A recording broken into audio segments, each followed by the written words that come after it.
In the United States of America, you don't have to apologize for being white anymore.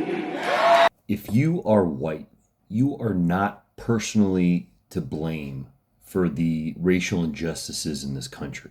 These problems were caused by your ancestors, and maybe not even your ancestors, just white ancestors. They weren't caused by you. That being said, J.D. Vance likes to call himself a Christian, as did Charlie Kirk. One of the most basic ideas in Christianity is the concept of original sin. Now, most American evangelicals view sin as some sort of magical evil force. And so they think of the concept of original sin as being this force that was awakened by the sin of Adam that now lives inside them. And they have to constantly be on guard against it. But that's not at all what it is, and it's actually much, much simpler. It's the fact that we have to live with all of the problems that our ancestors gave us. In this case, that sin that was passed down is racism.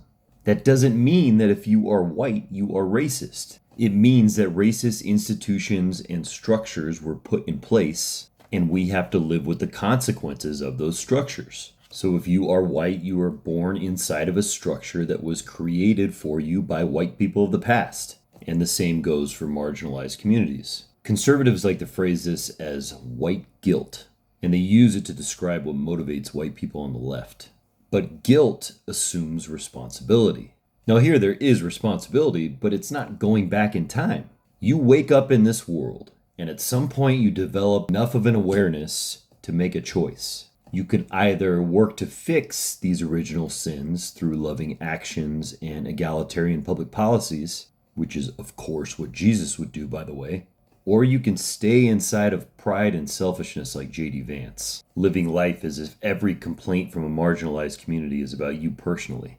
Now, what I will say is that people on the left often do forget about the individual when they're talking about these issues, or they might even blame the individual themselves for bigger issues. This is, of course, bad and shouldn't happen, but it is nothing compared to gaslighting minorities about their condition in order to keep them oppressed, and invoking Nazi language to incite white people in this country. The two aren't even in the same ballpark. Every individual grows up in a different environment, and we shouldn't judge them because we don't know their lived experience. But if you agree with J.D. Vance at all, you are blind. J.D. Vance is a douchebag. He's VP, but still a douchebag, as well as the rest of these idiots running this administration. And if you agree with him, so are you. It's simple as that. And the reason for that is because the effects of racist public policy in this country are so unbelievably obvious that you'd have to be a douchebag to not see it or refuse to see it. Also, TPUSA is a hate group and we should define it as such. This speech alone is evidence enough.